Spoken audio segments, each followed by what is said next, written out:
Action! Neverland blew up today.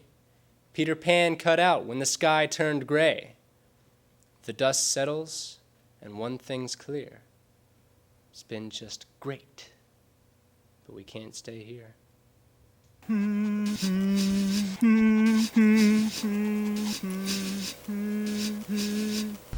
job, Toby. Good boy.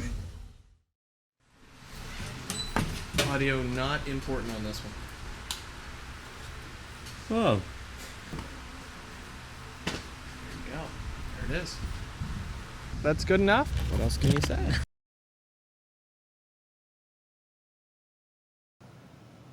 The people of Winnetstown tell tales of a local lore, a legend, a myth, a belief as big as Bigfoot, and it all started with 4 unlikely teens.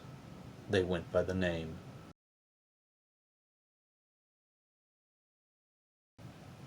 Enter 4 typical teens, growing up full of angst, drama, and hormones. They live in an average small town, relatively devoid of excitement or opportunity. They survive by banding together to face the tedium around them. But something mythical is brewing underneath the normal facade of their routine existence. Okay. Today, we are going to go over the poetry that you were to write. I know some of you are not comfortable with sharing your work, your writing, with others. I don't care. I'm not a big fan of sharing the bed with my husband, but I've gotten over it. I'm sure there won't be any volunteers, so let's start with you, Bobby. Here, Bobby. Stand up front.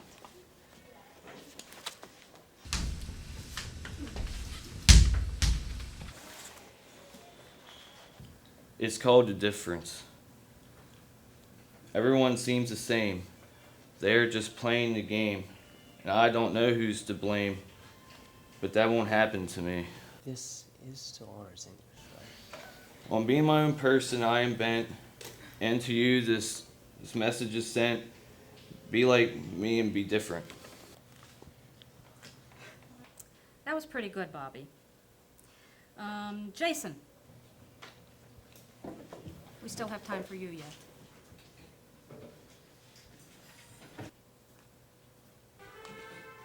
Can't stay here. Neverland grew up today. Lost boys joined the army, locked Captain Hook away. Tinkerbell ran out of pixie dust, and the darlings came down with a wanderlust. That was pretty good, Jason. Neverland blew up today. Peter Pan cut out when the sky turned gray. The dust settles, and one thing's clear. It's been just great. We can't stay here. Still pretty good. I think it was better than that. Like I said, pretty good. Well, Bobby sucked, and you said his was pretty good, too.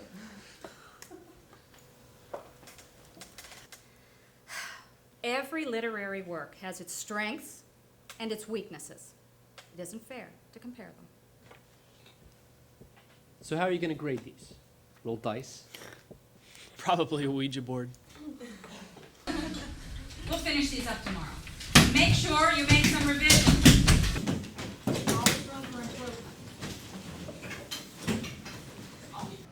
The 4 have built a reputation for being zealots for the arts, but they are ill-fated prisoners in a cultural wasteland. Can I just say that was a classic day in English class? What, you didn't like Mrs. Hart's screw all of you approach? Now, come on, guys. We only have a couple of more months here. Just think of that. Or sometimes I swear you're 18 going on 64. And sometimes I swear you're 18 going on 12. As long as you lay off. So what time are we meeting tonight? It's going to have to be at least 7, because we have to walk. Great. Lori, I like your parents and everything. I just wish they wouldn't act like we're some sort of secret kids club. Come on. They're just fooling around. You know, they got a point, though. I mean, when was the last time you saw a bunch of 30-year-olds running down to an end of the road? A meeting of the minds. Yeah, that has nothing to do with age. It's about passion. You just don't have it. Hey, I have a lot of passion. Speaking of which, But you're gonna find some jock to hang out with there, frat boy. well, the reason I stay, my dear, is because you are oh so sweet. Ouch. I'm getting a cavity from that look in your eye. I just won't look at you anymore then.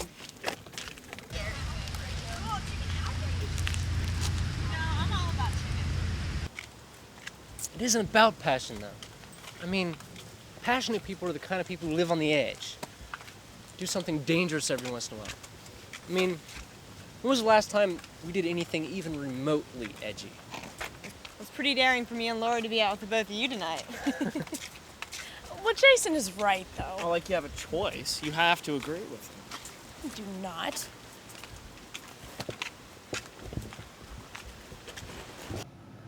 They have made a local dead end on the edge of Reynard Park their sanctuary for the art of expression. Here they feel free to engage their creativity by opening the gates to their minds and talents. While the teens are not concerned with what others think, suspicion and speculation among otherwise bored acquaintances begins to mount. What are they doing? Sex, drugs, cult, art. Please have the blanket. Oh. Conversation. Yeah, somebody needs to pull it down a bit.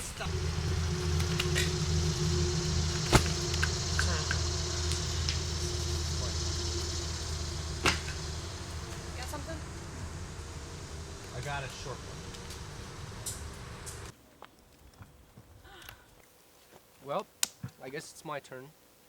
I brought with us a short play tonight, but it should at least keep your attention. Oh, wait, guys. Before we start, my acceptance to Brooke. All right. That's great. Yeah, well, my parents think it's too expensive, but, you know, all parents think that, so I'm not really too worried. So we still gonna room together? Of course. I don't think that's such a good idea. I agree. There's too much beauty in one room. But seriously. I mean, you guys have been friends for so long now. You might lose that if you live together. Oh, please. Heather, there's no escape at college. You can't just ignore each other if you get ticked off. Come on. I'm just glad to be out of this town. I mean, no big playwright ever made it here. No big playwright. No big anything ever made it. Yeah, and here's since the four of us are going to change that, right? I wonder how many people have said that. We're going to make a difference. We're going to be the big stars that this town never had. It doesn't hurt to dream. It's all you do. Will you lay off? At least she's not sitting around watching baseball all day. All right, guys, come on. Let's just get to the play. I agree. Okay, it's called Fortitude. There are only two characters. Cliff, you'll be playing the part of Stephen Wilcox, a soldier in the Civil War. And Miss Betty will be your love interest. Do I have any takers? Oh, pick me, please. Ooh, me, please. No, I asked first. Well, I think that you'll be better for the part, Heather, so...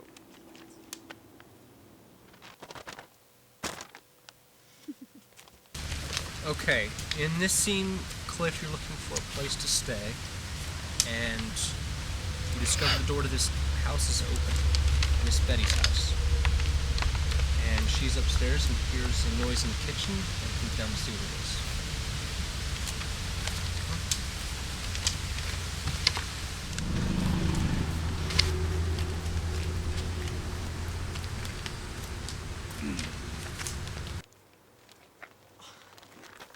Excuse me, ma'am.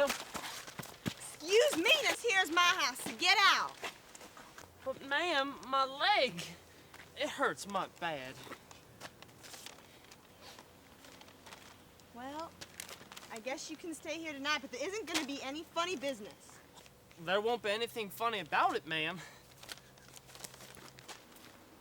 Like I said, no funny business. Yes, ma'am.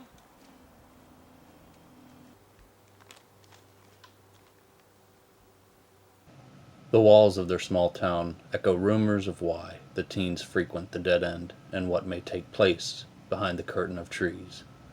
Their actions have raised the curiosity of more than just their concerned parents.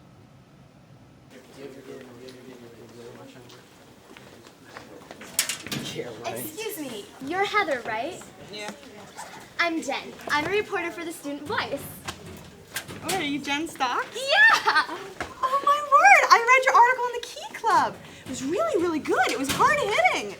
You must work for the Times or something. Oh, well, thank you. Wait, what I wanted to know is you're part of that group that meets at the end of Markland Road, right?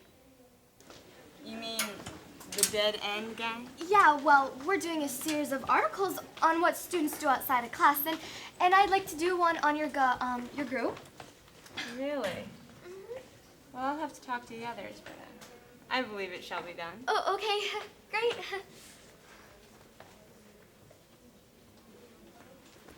Hey guys! Wait up. Guess who I just talked to? Who? Jen Stocks. The Student Voice. Oh. And guess what she wants? What? An exclusive on the Dead End gang. Oh, man. Yeah, I say we give her a real story. Agreed. The gang quickly devises an elaborate hoax and bait the reporter in with some rumors of their activities.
Yeah, we're ready for your exclusive, Jen Stocks.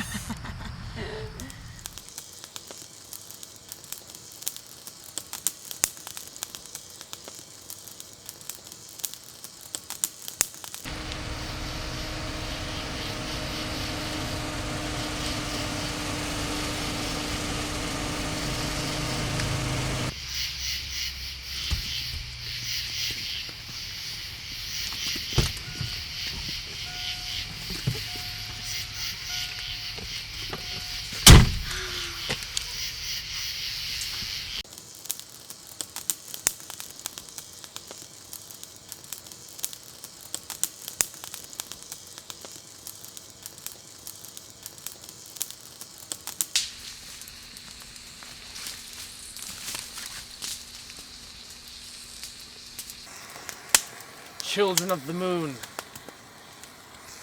may the spirits be well with you tonight. Now let us attend to our duty as we have been called by the great god Dead Endishi. Now who has an offering for him? I do your endness. The sheep. Very well, although not the human stew normally offered, it shall do.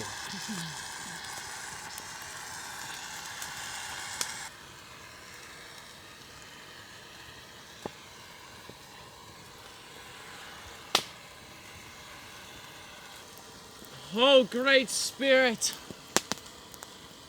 set this animal free and let it enter into your nocturnal world.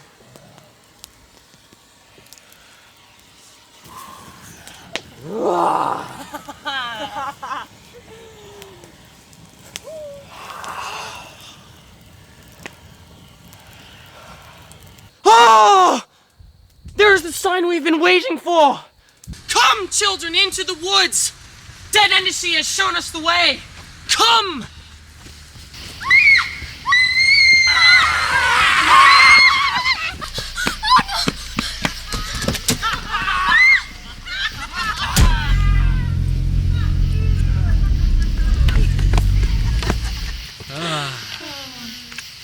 I still think we could have done better than dead Indishi as our supreme being.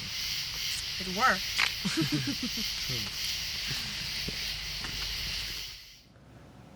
The hoax only attracts more suspicion about the gang's activities as the rumors spread further and become more elaborate.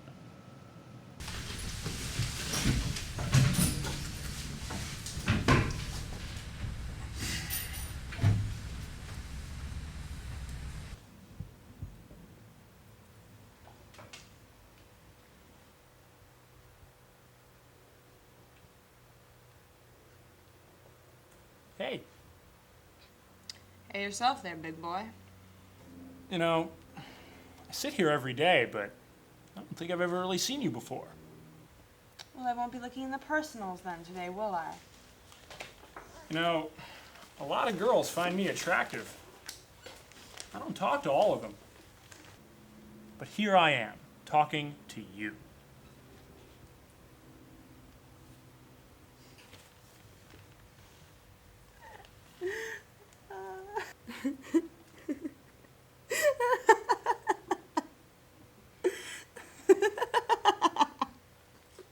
Heather Placer, please report to the principal's office.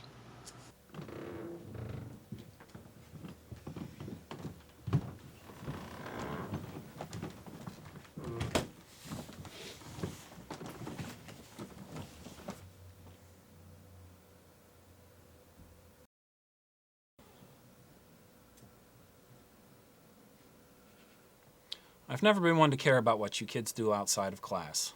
You have your own lives, and usually you can do whatever you want. But as four of our brightest students, I just wish you'd try to set a better example for the other kids. We don't want students like Frank Crawford seeing you do this kind of stuff. Well, you just come right out and name him. I just don't understand why you had to do this, that's all. Look, Varbs. I can call you Varbs, right? Oh, come on. It's not like we don't know. Your wife spilled it at a PTA meeting last month. She always says that you're her little Varbs. Mr. Smith.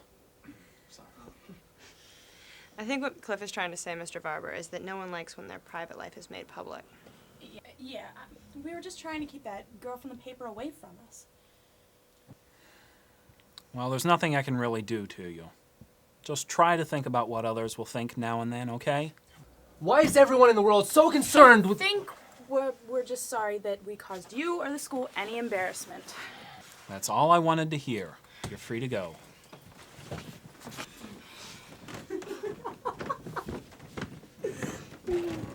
Thanks, little Varbs. Whether it was the flurry of rumors surrounding the hoax or some other secrets the gang holds, it is unknown why tensions with others began to rapidly escalate. It's taking him so long. I'm sure we're in for another Cliff classic.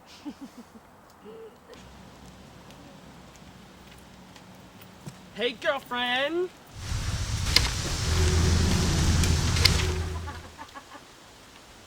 Oh, that is so sick.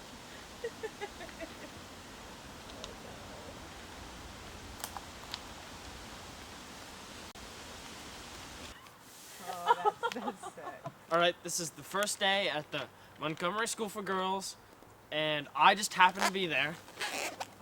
Lori, you're the headmistress, and Heather, you just happen to be one of my classmates.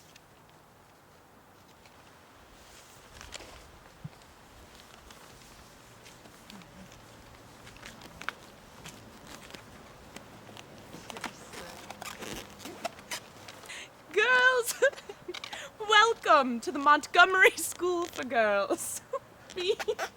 My name is Elizabeth Benson, and I will be your headmistress. Oh, it's going to be a wonderful year. It's going to be a wonderful year here. We'd like to get you signed up with some courses. And we'll have you pair up with another girl and get your room assignments, your dormitories. We'll give you a tour of the campus. It'll be fun times for everyone. We'll have you go around and see if we can get you some lunch, and we'll see if we can pair up with another girl and help you out with a partner, and we will have that thing. She's a man! fantastic. I can't believe you wrote this stuff. This is ill. Where did you come up with Lighten this? up, man. I'm just messing around. Exactly. You know, this stuff. God! Why do you keep beating this stuff to death? Here's a little secret. Yeah, things will change at college. And you know what? We'll deal with it. Why are you going to college? Because I want to have a good time. I want to have every girl on campus. Is that what you want to hear? I'm so sick of you being so pious all the time. We all know what we want to do with our lives. You're the one that doesn't seem to have a clue. For the past 3 months, all you've done is whine about what everyone should do. Excuse me, okay? I'm sorry if I feel that life ought to be more than just pleasing yourself. I'm sorry if I think that we should try to do something other than get our fancy jobs. Here we are, all honor students. There's no honor in anything we do. I think we're too cool for the drama club, so we come here and put our crap for each other.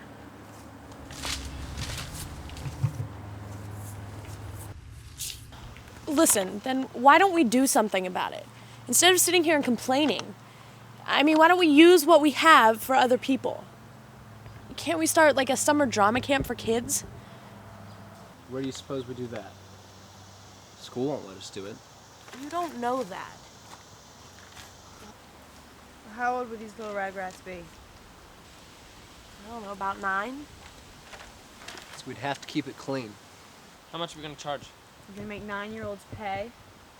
That's the American system. How about $20? 5. Can we have it on weekends? No, that's the time I have to study. What? You already know you're going to graduate. Why bother? Maybe she wants to learn. Jason, you know that's not possible here. You remember what happened to your poem. We can't learn here. It's the same crap since 9th grade. Alright, well, I say we go up to the park. All right. Jason, you coming? Probably not. Guess it's just you and me. I think I'm gonna have to pass on this one. Well, I guess I'll go. What? You're going? I might as well. Can't study on weekends. I don't anyhow. Well, Why? it's just...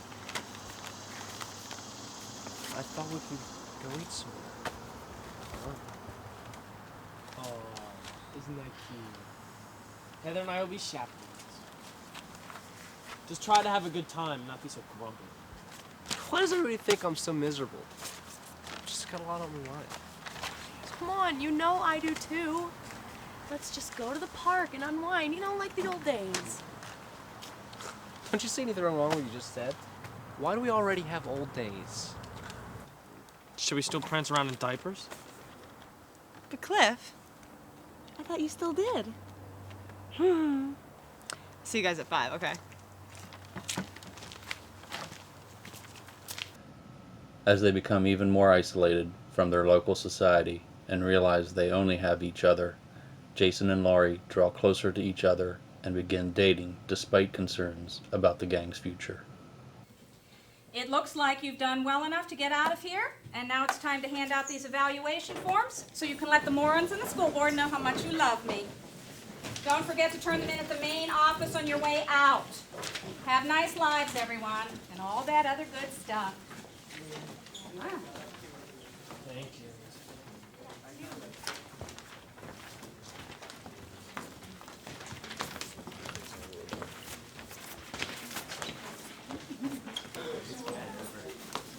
Guys, if we don't do it now, we're gonna regret it. You know you're right. Come on, let's go. Let's do it.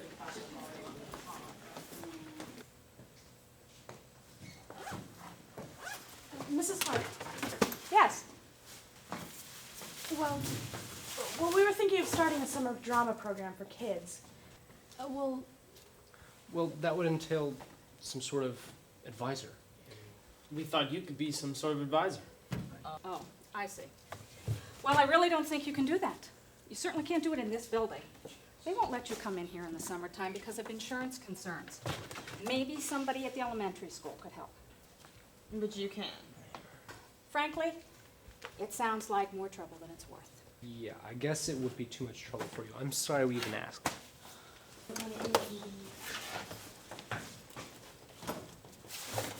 When did you get like this? Laurie, just go. I already said I'm not doing it. When did you stop caring? I mean, when did this just become a job for you? These kids saw something in you. It's not there now. But you still had your passion back in the poetry club. I have my own family now. I have my own children that I need to take care of. And who's teaching those children? Is it somebody burnt out like you? Somebody who doesn't care anymore? Lori, Lori, come on, it's time to go. No, we need to go. Come on. Over the last few months, the gang has become used to being further isolated, rejected, and ignored by locals who are concerned about their activities and proclivity to anger. An important milestone would pave the way for even more change.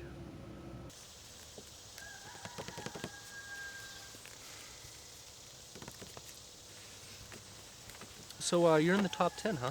Yeah. Grades are pretty important to you then? Yeah, I guess so. Okay, I got an idea. Why don't you impress Mom and Dad a little more and switch me seats? I'll give you the better one. All right.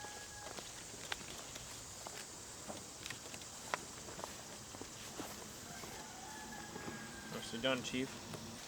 Yeah, that was pretty slick. When do we get to see the old movie stretch tactics?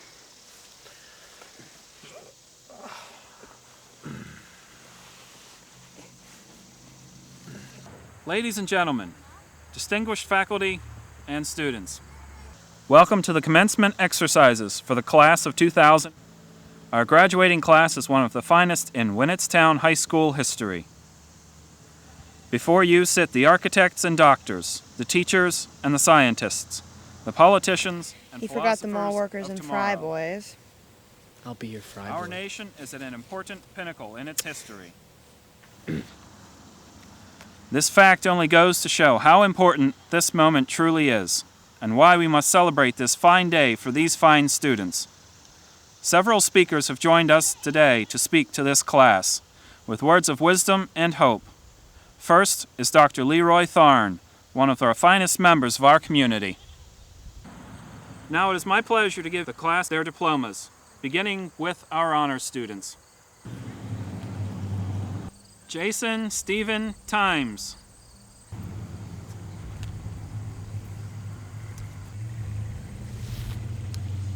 Lori Elaine Hunter.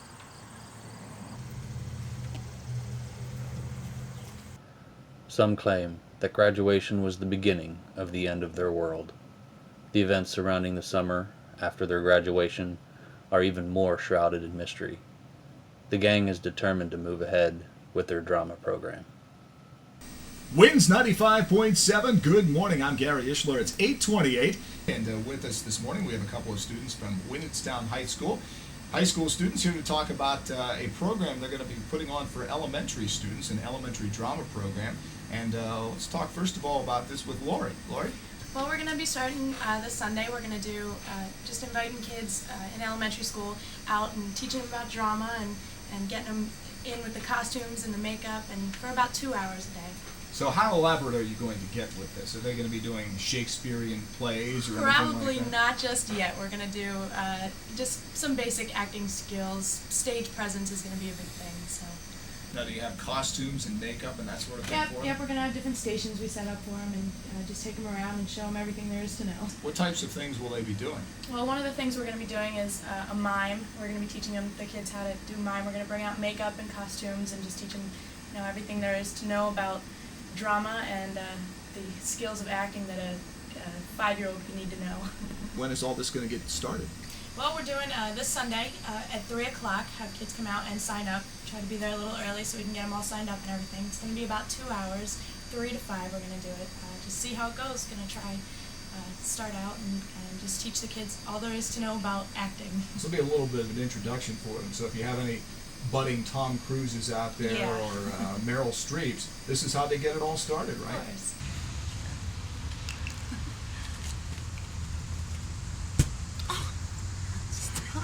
Idiot. Moron.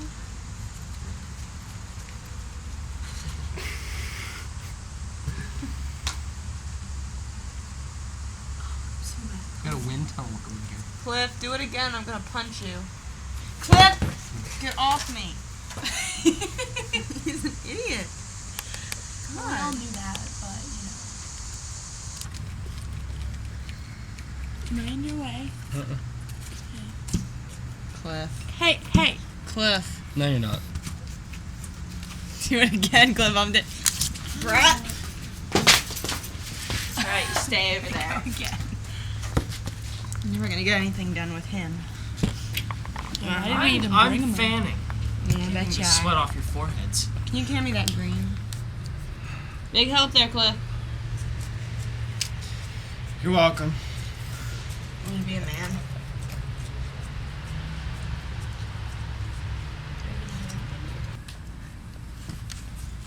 You didn't do anything else to it? Good job.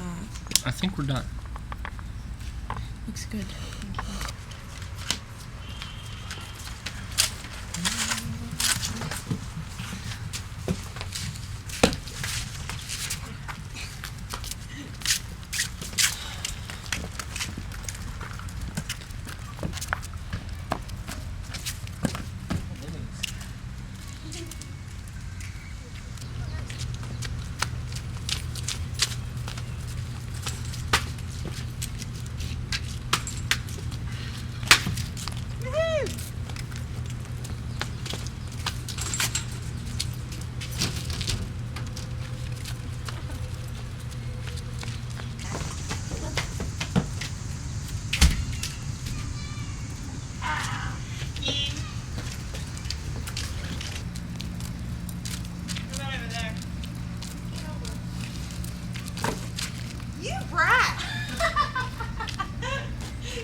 Well, it's 3 o'clock.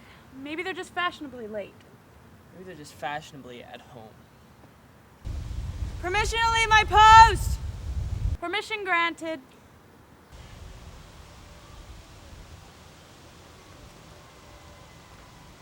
We should have known better. It's a Sunday afternoon. We're competing with NASCAR. Hey, Paul, mind if I go to the theater class? Boy, you crazy? Jeff Golding gonna win the big one today. Well, at least this frees up my weekends. Look.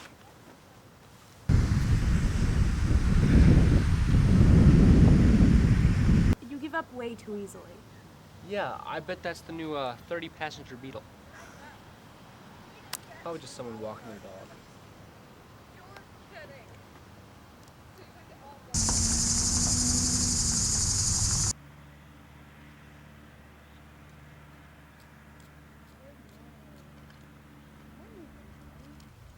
Hi there. Are you here for the drama class? Yeah. What's your name? Holly. Holly, did you drive yourself? No. Well, who drove you here, Holly? My mom, she wanted to get some schoolwork done. Another teenage mother. Hope you're paying attention. Holly, is your mom in school? No, she's a teacher. What's your last name? Holly, do you know what your mom teaches? English. Well, let's go over to the H table and get you signed in, okay?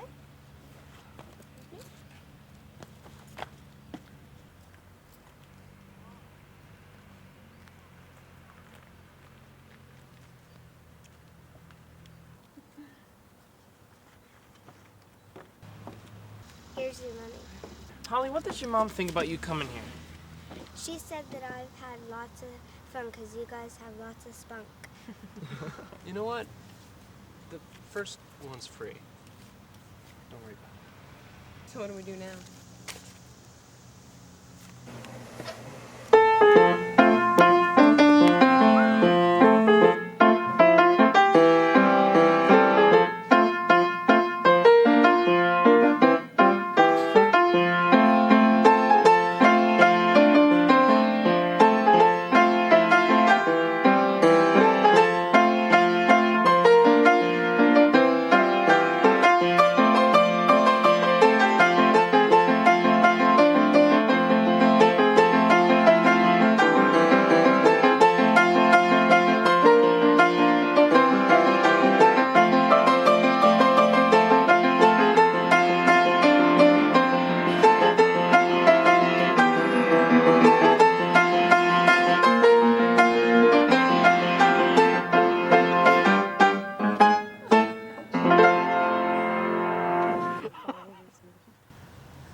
I'm stuck in a box. How can anybody help them if they can't say anything?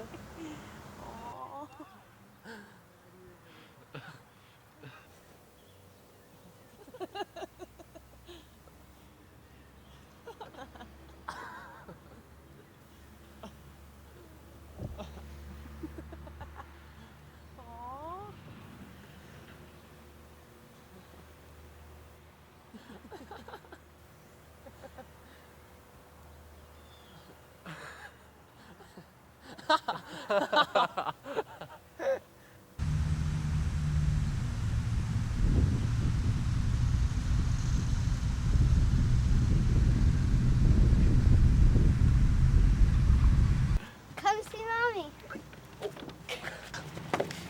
Come on.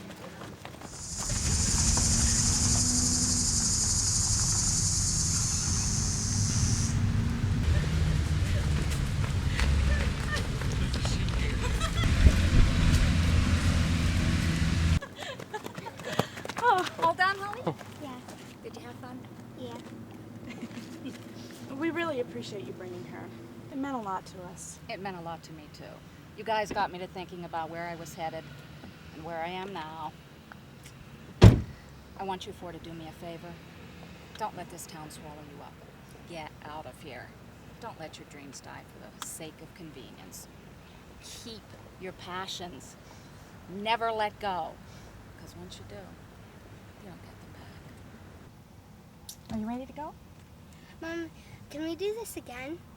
Well, honey, we can come back next week. Well, actually, she was the only one who came, so I think this is about it for this. Well, I guess that's it then. I wish we could have. I mean, if this had just happened back in September. We know. We know. I'm sorry for the way I've been. If you need any recommendations or anything, let me know. All right. Thank you. Thanks, Good Mrs. luck. Hart. Thank you. Good luck to you, too.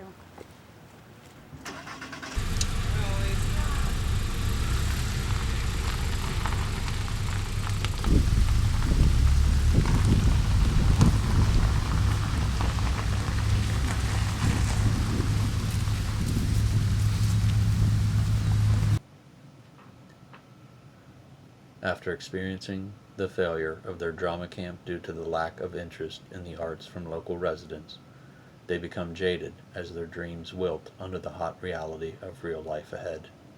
As many before them, the ambition to leave begins to kick in.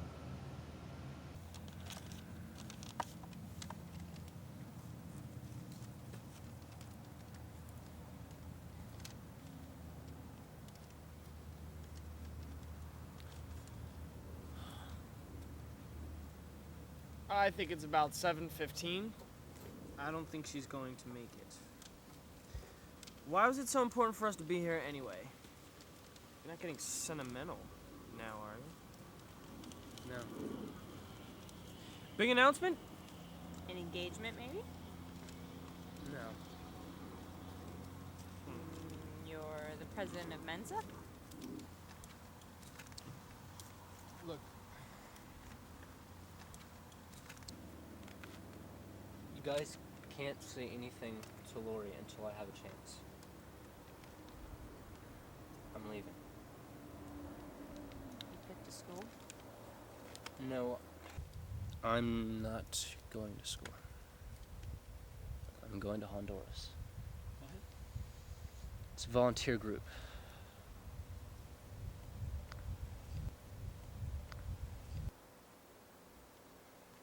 Are you sure you want to do this? No. I'm scared to death.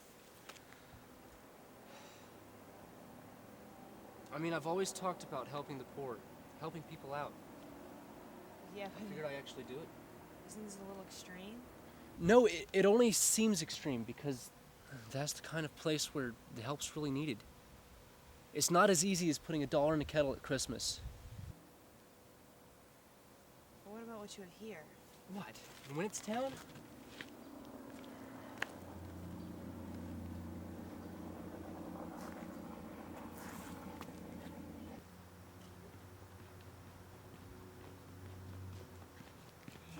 I'm late. Took a little while at the restaurant. So, what were we talking about?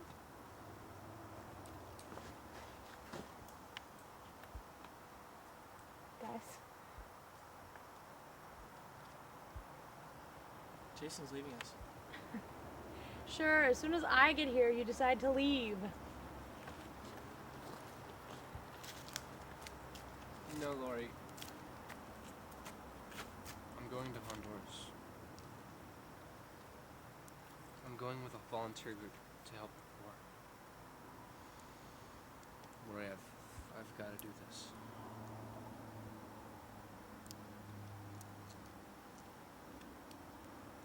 When do you leave? August 12th. It's not that big of a deal. You guys will be leaving in a few weeks for college. How long are you gonna be gone? A year?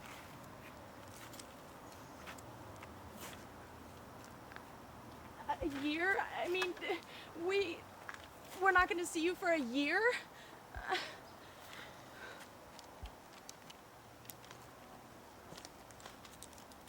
Come on. Let's go for a walk. Oh my god, this is gonna kill her.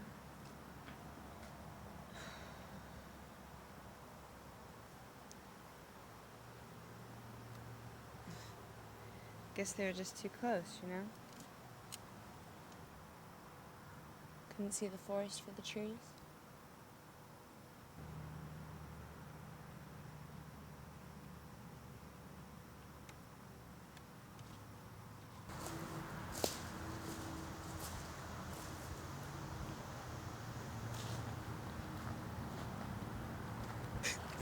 Lori, I think this is the best thing I could have done. I need to help people. I know, I can't blame you for that, but it's just that I always thought that we'd be together, you know? Everybody, everything. Jason. I know. So you think they're doing it yet? Oh, and who's gonna show them what it is, Cliff? Well, you know, you know.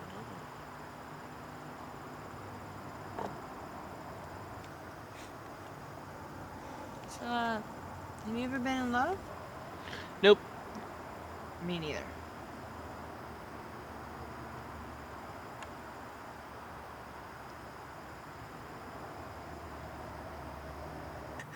Everybody, everything. Jason.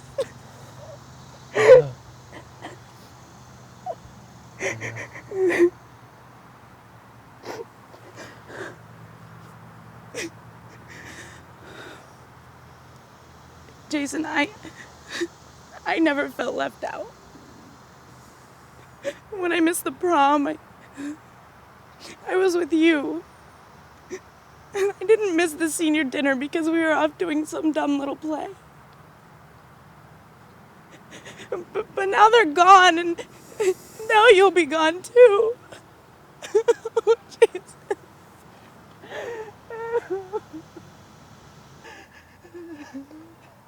Somewhere along the line, we probably should have stopped to let each other know how we felt. Neither of us would have ever done that. It was too immature for us. And now I'm here crying. Jason, I love you. I love you too.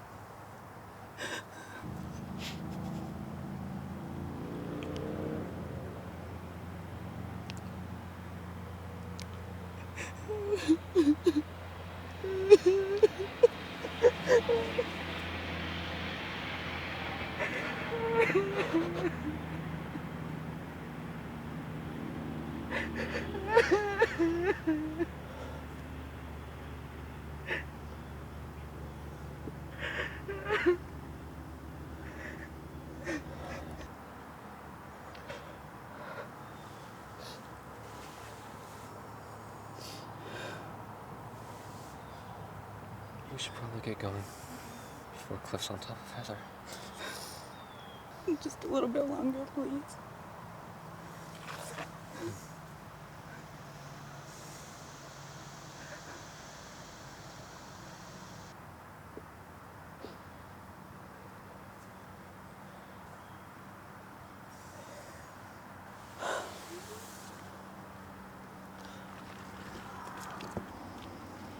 Okay. They have to be doing it by now.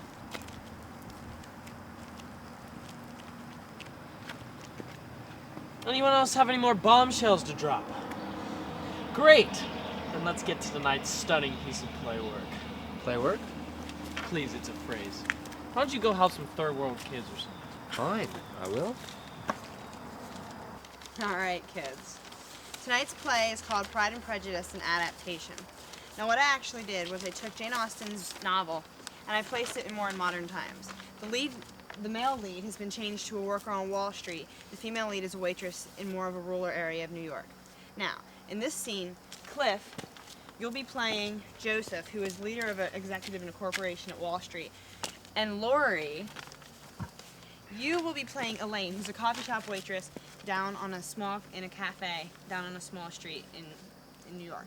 Now, he's coming in to get lunch, and you are walking around with coffee and you spill it on him, and that's how the two of you are going to meet. Okay? Hi, can I get you some coffee? Ah! Coffee, ah! Hi, my name is Elaine. Aberlin. Yeah, I know. Elaine. What's your name? Richard. You're in New York. Nice improv. The reality of small town destiny rears its ugly head. You either stay and become its prisoner, or you flee and become a slave to something else, in another time and place. Hey, I was beginning to think you guys wouldn't make it. Where's your parents? Oh, they just left a few minutes ago. Dad was late for an appointment. And Mom didn't want to stay. She gets worked up over things like this. You take care of yourself, okay? Can we call you or something? I don't have a phone. But I can write to Lori and she can let you know what's going on. Oh, well, we don't have our dorm number yet, so we don't know. Well, can I write to your mom and have her send it to you? No. Here. Don't give it to some underprivileged kid. Thanks.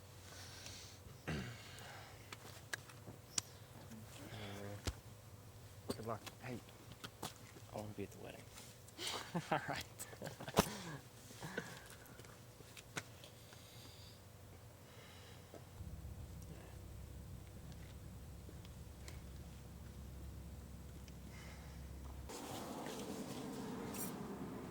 Listen, I'm going to try this for a year. And when I get back, if college is where I decide I need to be, I'll be at Brooke. Promise. Your buddy Thoreau says we should always go 2 by 2. I'm sure we will.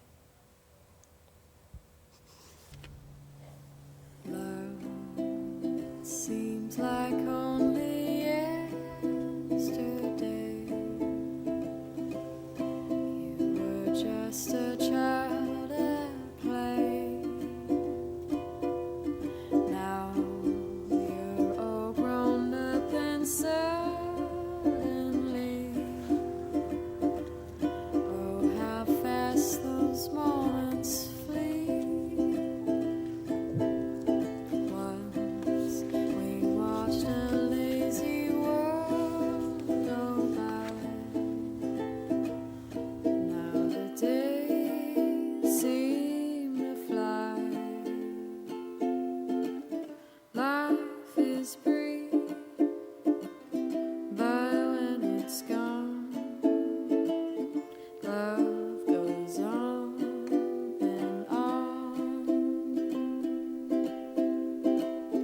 Life is brief, but when it's gone, love goes on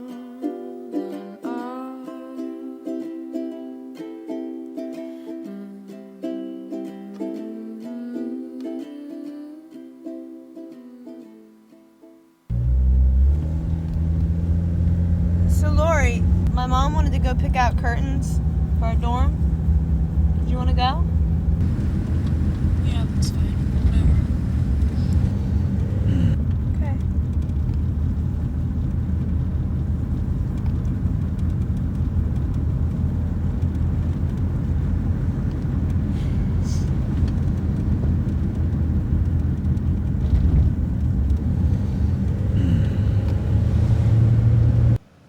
All seems lost as the first of the gang departs for what seems like the end of an age.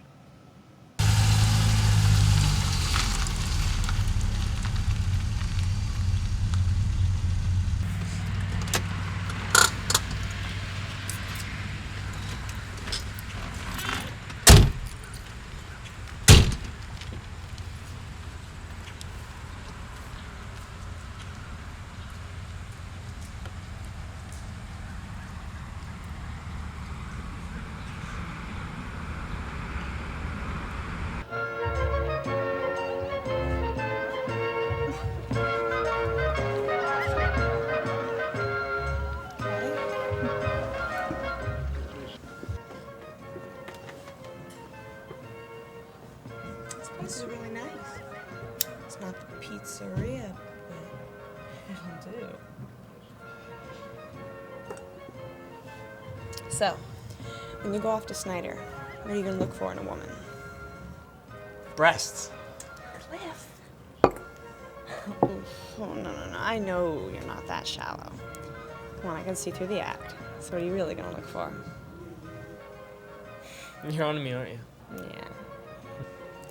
It only took you 4 years. I would want someone who's intelligent. Someone who's not concerned with fitting in or sticking out. Someone, well... Someone like me?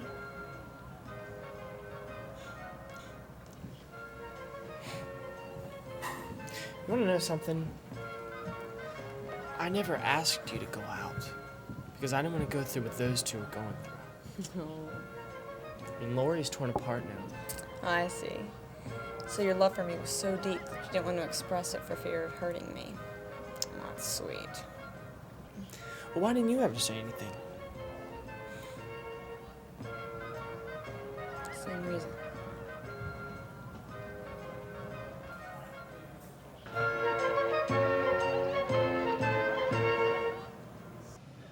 During their last meal, before they leave for college, Cliff and Heather realize they have been spared from the potential heartache of a failed relationship. They embrace that people move on, but may now resent that they did not seize the moments they had with each other. Meanwhile, Lori's life takes a sudden turn. Her father, while working for the large city-based firm Snitzer and Rolfe, is tragically murdered by an unstable client. Lori's plans for college get put on hold as she stays home to help her mother. With her friends gone, and their attentions diverting towards new circles, Lori reaches a new low.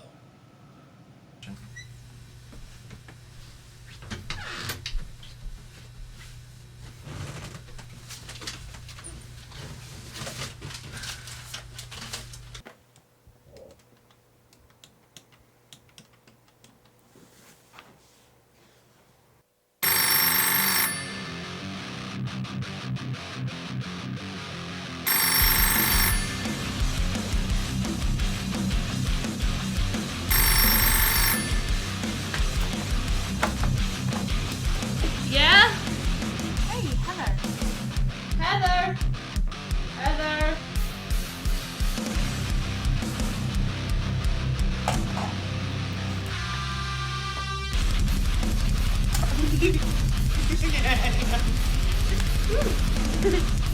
Hello? Hey, Heather, it's Laurie. Hi. How are you? Fine. Guess who I got a letter from today? Becky, what are you doing?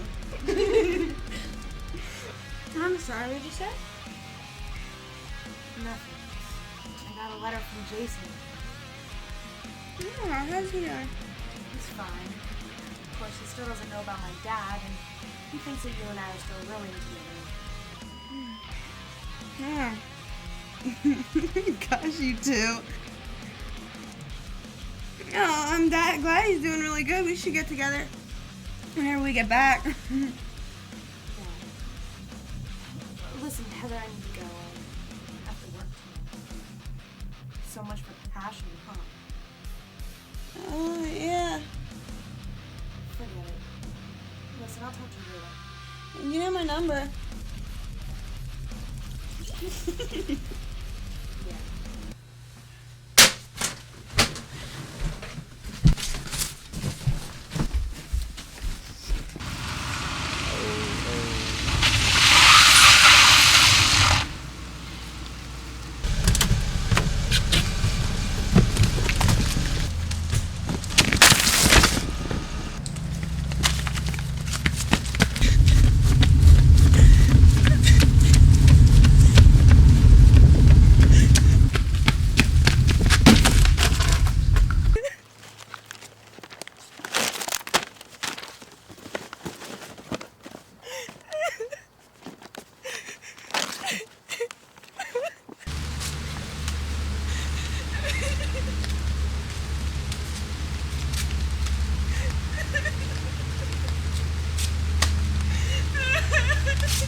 Lori, left with a vacancy of friends, lays her childhood to rest on the altar of dreams that was the center of the Dead End Gang. As fall arrived and times grew ever more dark for Lori, her mother was unaware she had embraced this new darkness. Heather made good on her promise and returned for the annual Fall Fest. Cliff also made the effort to return for the event. Even more surprising was the brief return of Jason, due to the donation from an anonymous benefactor, who arranged his flight home to receive an award for his submission of poetry to the festival. On the afternoon before his return flight to Honduras, they held one last mysterious meeting.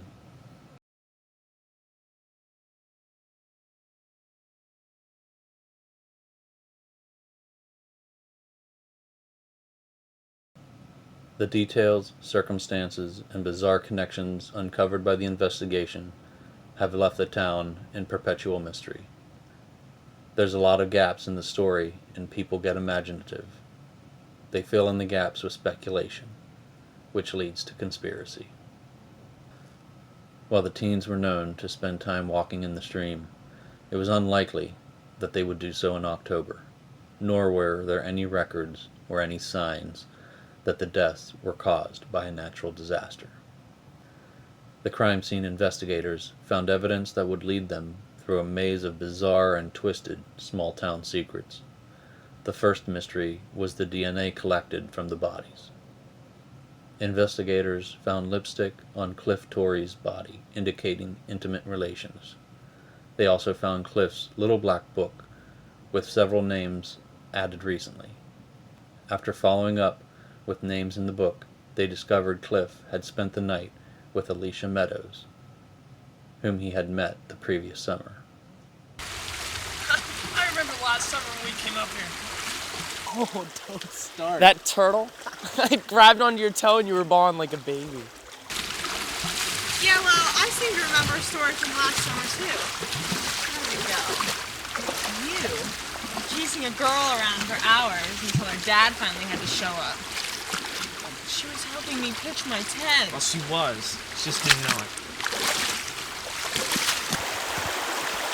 Hey, don't you remember, Lauren? What's wrong?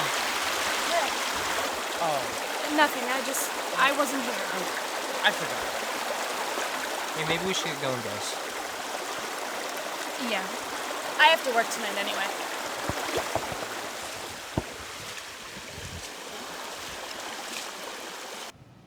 Investigators discovered pet hair on the clothes of Heather Placer.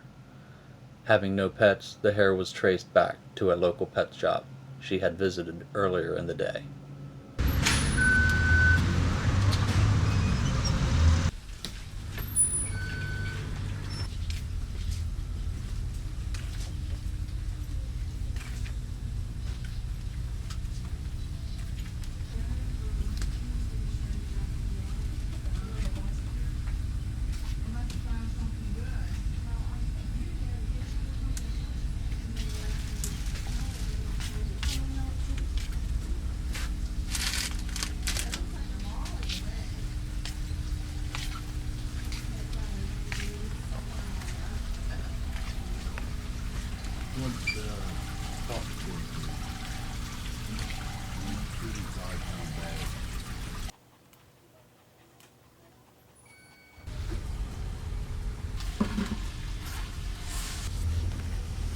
Hi. Hey. What's your name? Heather. Heather? All right, Toby, here we go. Her name's Heather. All right, ready? Happy birthday to you. Happy birthday to you. Happy birthday, dear Heather. Happy birthday to you.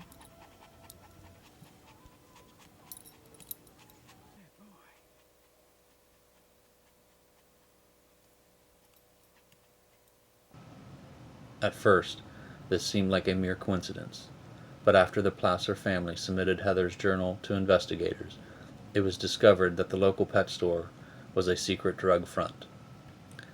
Heather alluded in her journal to frequently going to the store to hear the dog sing. Jason Times was discovered to have strands of gray hair on his clothing.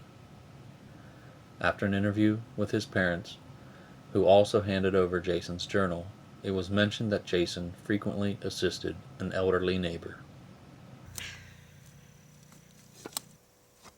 Hello, Mrs. Edie.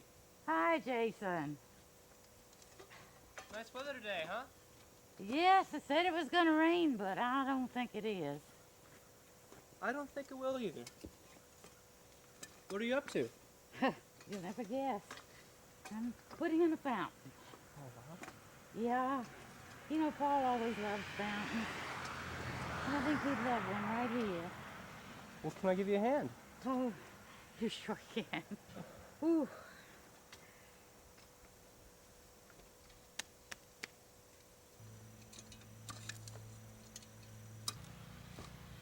People always say he was a great man. Yes, he was. He served his country well, and he never stopped serving Winnetstown. He was a good man. You know, I think that's what's wrong today. I bet there's not another kid helping somebody out on this block. You know, that's important. Don't forget it. Thanks, Mrs. Edie.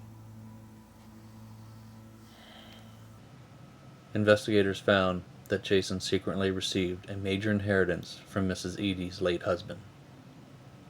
Mrs. Edie, unaware that her late husband had secretly accumulated funds in an offshore account that was later designated as a part of a separate will he had set up. The connection between the two men and Jason's motive for continued involvement with Mrs. Edie are shrouded in mystery. Jason's mother denies the standing rumor that he was the result of a secret affair between her and Mr. Edie.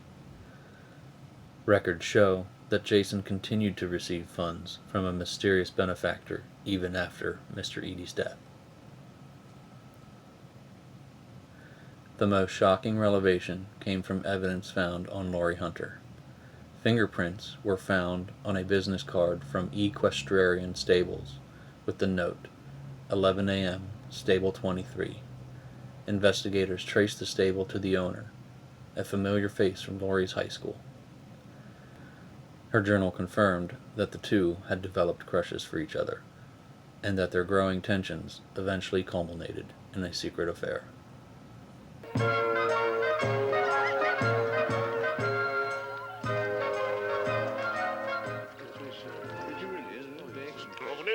Morning.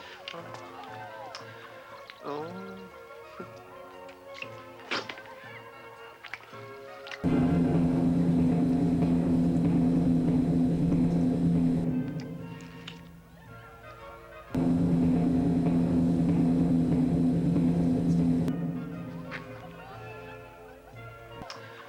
Oh. Can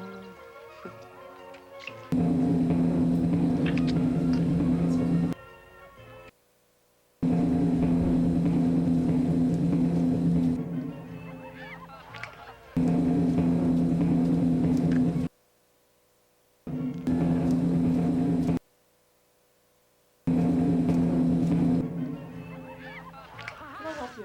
Yes, I'm Lori Hunter, and I got a note to come down and see the guidance counselor. Follow me.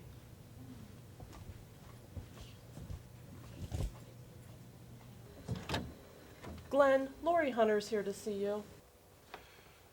Oh, come on in. Oh, have a seat here. I'll get this. I'll get this. It's okay. It's all right. I got it. Let me get this for you. Let me get this for you. Jeez. It's all right. Oh, well, let's see. Oh, well, let's see. Well, I want to congratulate you on your acceptance to Brooke. Thanks. Hey, you had a 1330 SAT score.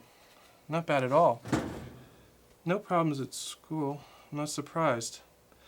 Brooke's a great school, but you do know how expensive it is, right? I see here it says your dad works only.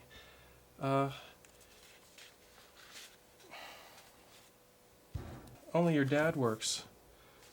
Oh, wait. Dan Hunter. Oh, the district justice, right? Well,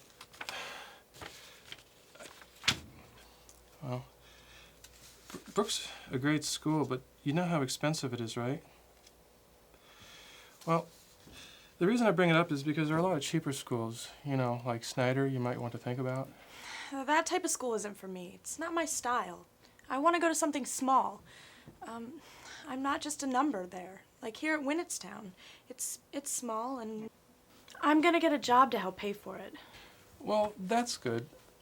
But please don't think I'm out of line here, but has your mother considered some sort of job? Oh, well, my mother's in a wheelchair, and she's probably not coming out of it, so. Oh, I see. So have you thought about a career? Oh yeah, I've been thinking about a lot of stuff, mostly writing, but I've been meaning to come down and use that computer program that you were talking about on Career Day. Oh, the Joblander 5 program.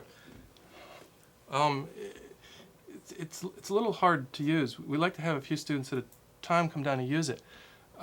Maybe you can come back with a friend sometime. Here's a pass. You can stop by next week, and we'll get you started. Oh, well, I have time right now. I can... No. The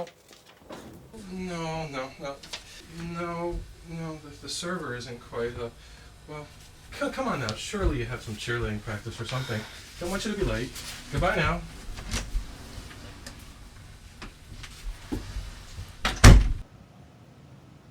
Glenn did not deny the affair and was forced to resign from the school with a severance package. Lori also indicated a disdain for Glenn's receptionist, who was, according to Lori's journal, also having an affair with Glenn.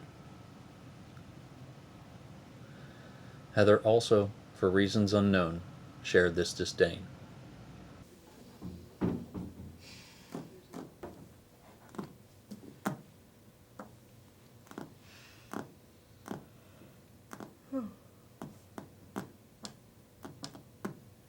Maybe we should come back when it's less hectic. While creating new curiosities about the deceased teens, none of the leads seemed to be connected to the deaths. Initial conspiracies began about the teens' fathers, who were all from other areas of the country.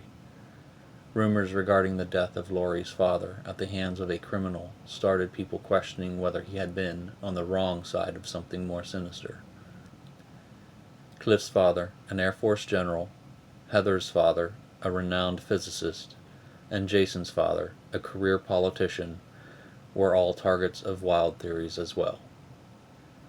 Authorities ruled out any close friends and family and focused their investigation into several enemies indicated within the teens' journals. The first documented and most public enemy was their former teacher, Mrs. Hart. The teens were openly critical of their teacher, and Lori engaged in a confrontation on the last day of school, which was reported and documented by Mrs. Hart with Principal Barber. Later that summer, Mrs. Hart sued the teens over her daughter Hannah, who had an adverse reaction to face paint used at their drama camp, claiming that it was an intentional act of revenge. Mrs. Hart won the case based on grounds of negligence, but lost the additional claim for malicious intent. The teens' journals reflected hatred towards Mrs. Hart's actions against them. But with little additional motive, Mrs. Hart was the least likely candidate to coordinate their murder. A slightly less public adversary, but still well known enough to generate theories, is Jen Stocks, the reporter who fell victim to their elaborate hoax. While she is an unlikely candidate for mass murder, Jen's relatives are rumored to be involved with the rural drug trafficking that everybody publicly denies exists, but conjectures about behind closed doors. Other lesser-known but more likely suspects derived from information in the teens' journals include Andrew Slater, Heather's college boyfriend, who ended up being briefly admitted and released from a psych ward after threatening to hurt her and take his own life after their breakup.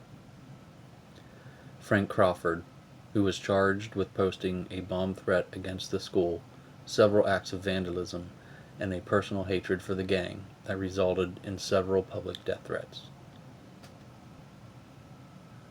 Lance Jameson, who on several occasions forcefully fondled and tried to manhandle Heather, who out of fear issued a restraining order that also required him to be chaperoned while on school grounds. Bobby Bartlebaugh, who was frequently bullied and belittled by the group and others, and having openly amassed a small arsenal of guns, knives, and possibly explosives, moved out of his foster parents' home and disappeared shortly after graduation. His whereabouts are unknown. It is unlikely that any of the people on the investigators' list could pull off a quadruple homicide on their own. Multiple offender theories also exist, of which the most prevalent is based on what local radio host Gary Ishler observed outside his studio after a segment promoting their summer drama camp. He claims that the four were approached by 4 unmarked SUVs and appeared to be given instructions by the unseen occupants. Mr. Ishler claims the teens appeared visibly shaken by the encounter. Other theories include everything from the gang committing cult-related suicide all the way to angry town mob theories that involve the town trying to rid themselves of local witchcraft, and several other fringe or fantastical inventions of the imagination. The explanation, generally accepted to be true as put forth by local authorities, was that the teens were struck by a vehicle along the road, and their bodies dumped in the reservoir, where water removed any evidence of the vehicle that struck them. The conspiracy rages on, fueled by the fact that the coroner would not sign off on the cause of death. He was quietly put out of office. Supposedly, the unknown perpetrator of an unknown vehicle is still at large. With no real leads or actionable evidence, the case grew cold and became a victim of the town's self-fulfilling prophecy. As the investigator on this case, I can't tell you how heavy of a burden it is to see a case go unjustified only to be distorted into local hearsay and gossip. Small-town cases are harder than you think. The gossip doesn't help. People only get pieces of the picture and let their imagination fill in the rest. I've seen it a countless number of times, and I come from a town where there's only a couple hundred people. The people of Winnetstown continue to live under the cloud of an unsolved mystery, a legend, a myth, a belief as big as Bigfoot, a conspiracy, an enemy that is unique, unknown, and all their own. They call their captor Investigator Todd Rosenti, signing off.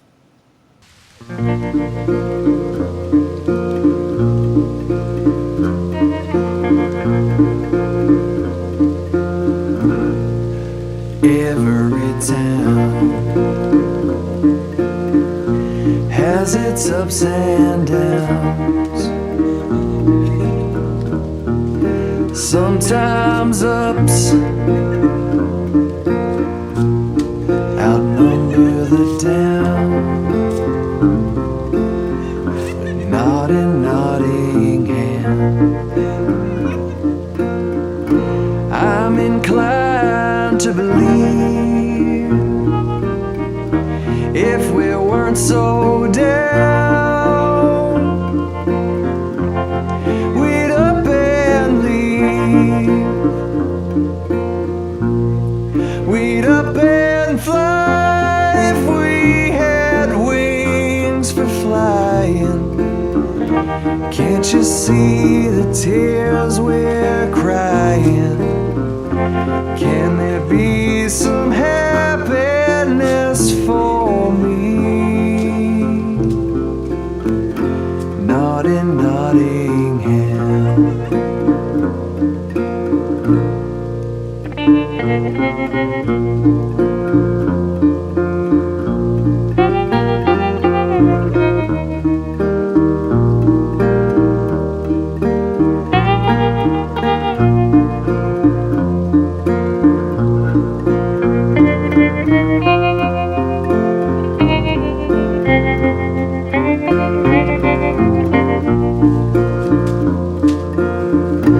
I'm inclined to believe if we weren't so down, we'd up and leave. We'd up and fly if we had wings for flying. Well, can't you see the tears we're